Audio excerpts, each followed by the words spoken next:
Then I saw a new heaven and a new earth. For the first heaven and the first earth had passed away, and the sea was no more.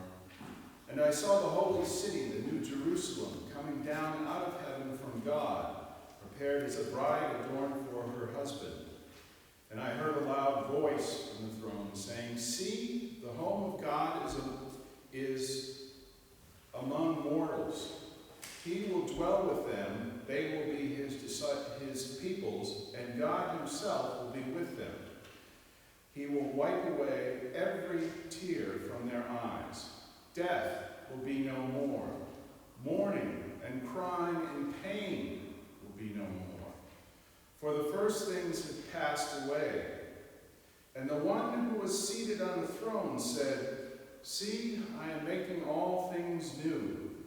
Also he said, "Write this, for these words are trustworthy and true."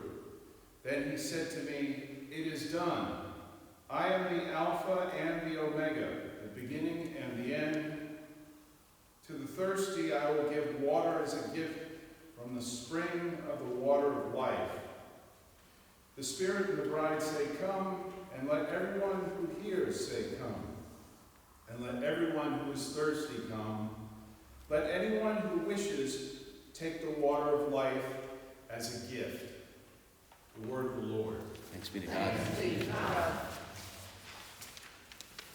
This is Psalm 117, as with the previous reading, one of my mom's favorites. Praise the Lord, all you nations. Extol God, all you peoples. For great is God's steadfast love toward us, and the faithfulness of the Lord endures forever. Hallelujah.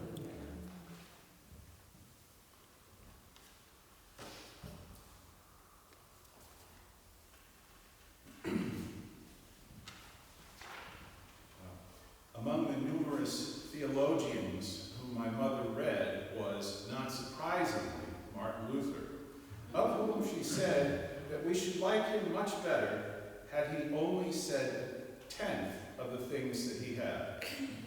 In that spirit, I have tried to shorten my memorial for my mom considerably. I would like to divide my comments about my mother into 3 general sections: an overview and Myrna's accomplishments, Myrna's beliefs and values, and Myrna's relations with her family and others. Myrna Enschmidt was born in 1936 during the Great Depression and lived with her family in a row house in Germantown, Philadelphia. In her early teenage years, she began to develop painful calluses on the soles of her feet. Consultation with various doctors finally led to young Myrna having her Achilles tendons thinned a bit to take the pressure off of them. But my mother had had difficulty walking since she had been an infant, and this continued right up to the time some years ago when she was confined to a wheelchair. Yet my mom was not one for idleness, and in a neighborhood in which walls were not quite paper thin, the young student Myrna learned to bunch a towel at the bottom of her bedroom door to lower the noise level, at least from her own house. And in any case, the architectural absence of what we now call social distancing on Briar Road provided an education of its own. Here were the elements of diversity, political, philosophical, religious, ethnic, familial, with which we credit large American cities. To put it another way, one quickly learned of the struggles, failures, and triumphs of others. My mother's great studiousness paid off. She was the valedictorian of Germantown High School and vice president of the Student Association. My grandmother used to boast of my mother's many awards in science, math, even languages. Germantown High's yearbook named Mom both the most studious and the most intelligent. As one teacher wrote in her yearbook, one of the finest students and one of the loveliest girls I have ever had the privilege and joy of knowing and teaching. May God bless her always. There is much other well-wishing. Among it, one picture of a classmate stood out from the rest, and I will share only that with you. A perceptive-looking young man named Charles James Mergen. There was writing below the name, but Mergen himself had inscribed no memento for my mother.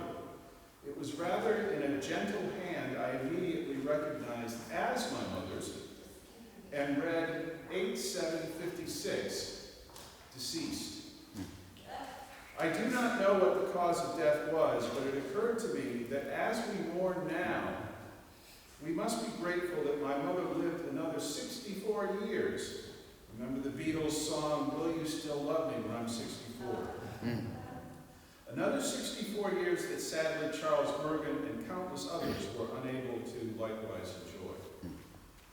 One student from Germantown High was granted a scholarship by the mayor of Philadelphia to Pennsylvania's Ivy, the University of Pennsylvania. In 1954, that student was my mother. My grandparents could not afford to send Myrna to Penn without that scholarship, nor indeed, once she had won it, which paid her tuition, could they afford to pay for housing at the university, which the scholarship did not. My mother matriculated into the University of Pennsylvania and spent a total of 3 hours a day commuting to and from it. Such a less than ideal situation is to be considered all the more poignant when considered against the contempt in which some of Penn's boarding students held its commuters. My mother was, of course, undaunted, not only by the chauvinism of the more privileged, but also by that of males, and even by the long-held beliefs of some professors. To wit, it was thought that she had a great deal of pique when she boldly suggested to an undergraduate advisor that her ambitions included being an honors student in chemistry. I also clearly remember an anecdote about some fellow in one of her chemistry classes who asked her, "Oh, what are you studying for, sister? You're never going to pass." Well, she passed, he didn't, and if I may be allowed to add a spot of speculative fiction to this account of my mother, I'm sure he did well high in the ranks of some destructive corporation. And it was not just that my mother had great grades. She was the first woman from the University of Pennsylvania to be given the American Chemical Society Award. While an undergraduate, Myrna studied liberally, attending courses in archaeology, English, and, above all, as you might have guessed, religion.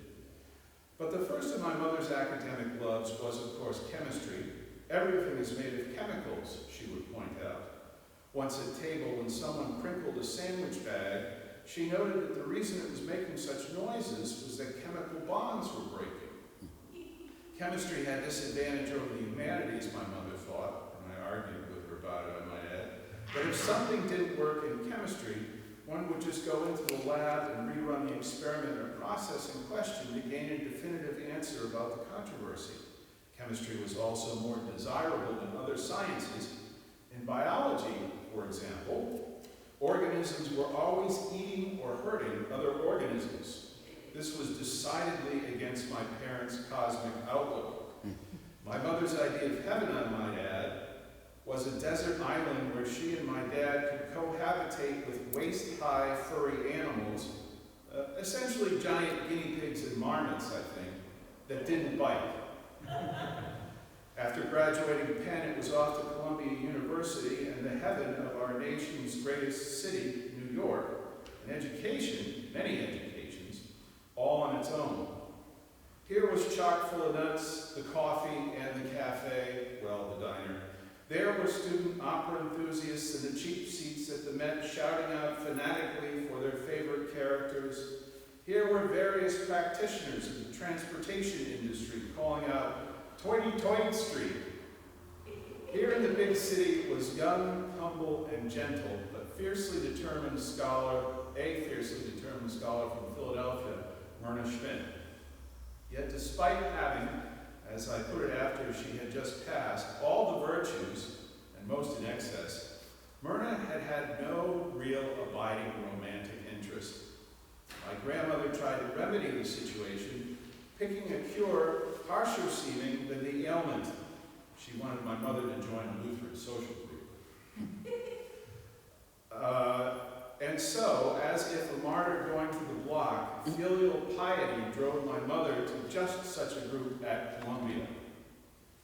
At one point, after dinner at Pastor Wagshall's, my mother mother was approached by a quiet young Swedish American, an engineering grad, as it would eventually turn out.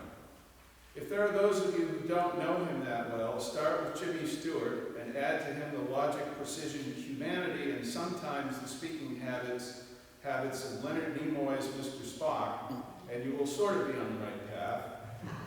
On this occasion, he gallantly offered to take Myrna's tray out to the kitchen. She acquiesced. You may now cue the romantic music. The dashing young Swede took her tray out to the kitchen, returned, and the needle scratches on the record of romantic music. She had left the event with another man. But Myrna Schmidt was far from being the only determined soul in New York City.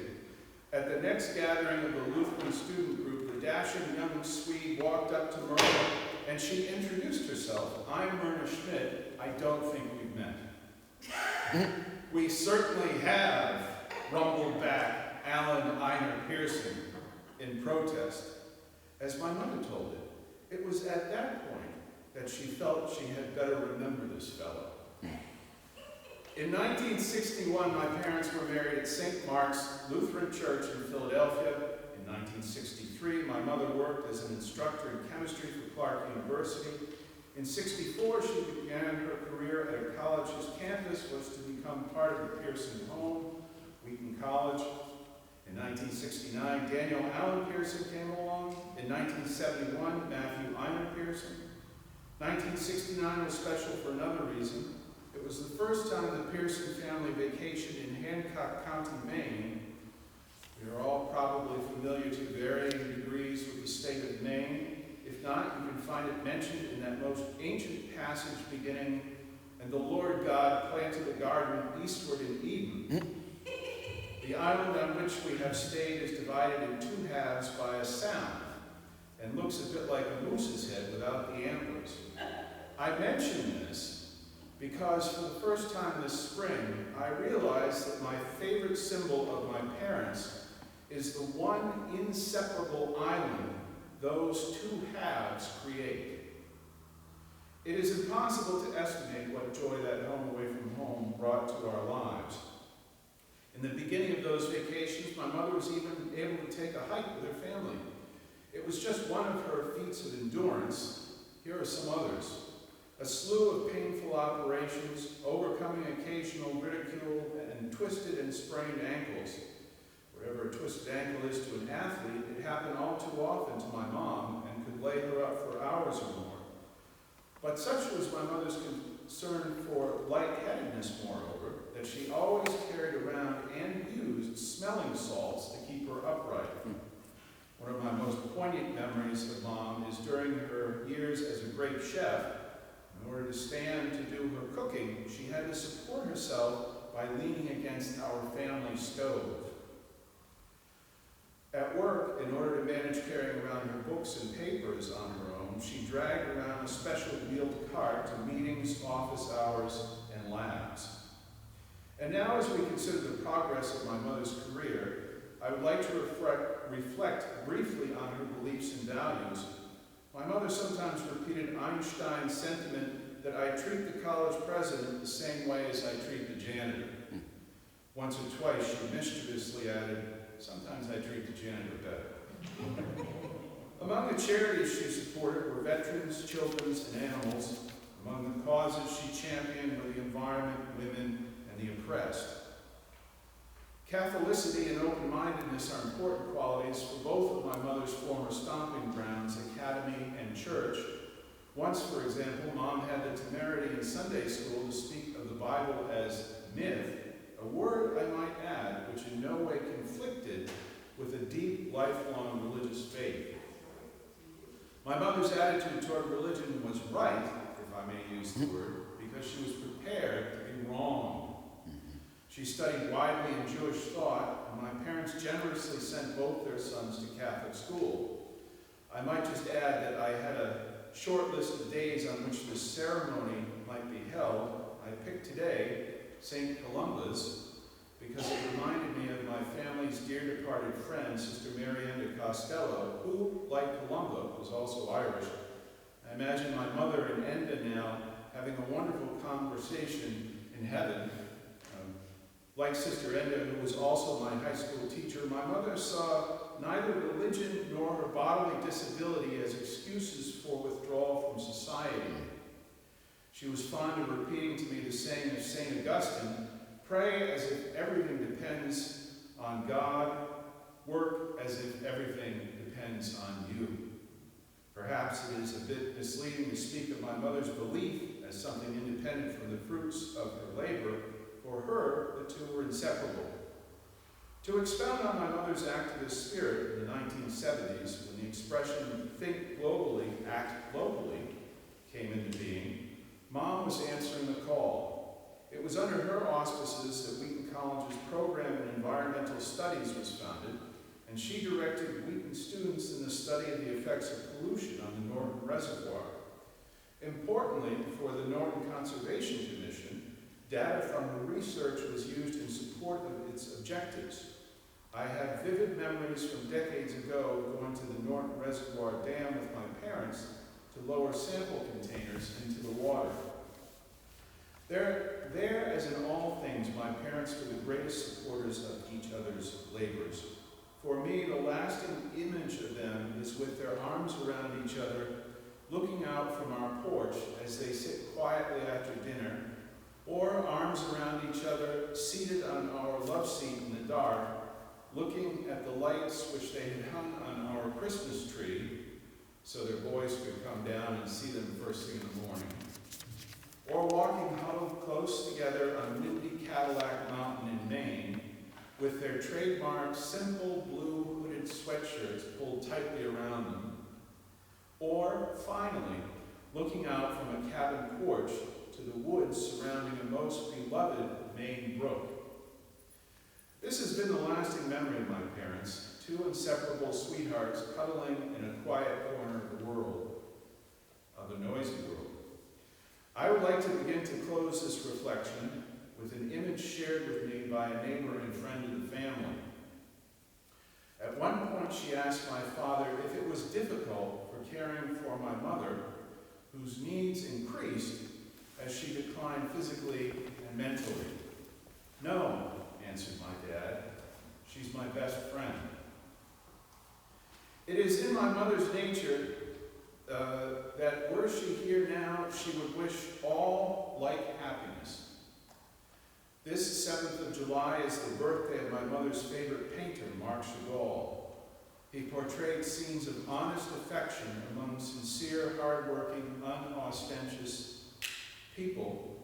I would have you consider Marc Chagall on the 7th of July, and with him my mother, Myrna Pearson. It is her birthday too.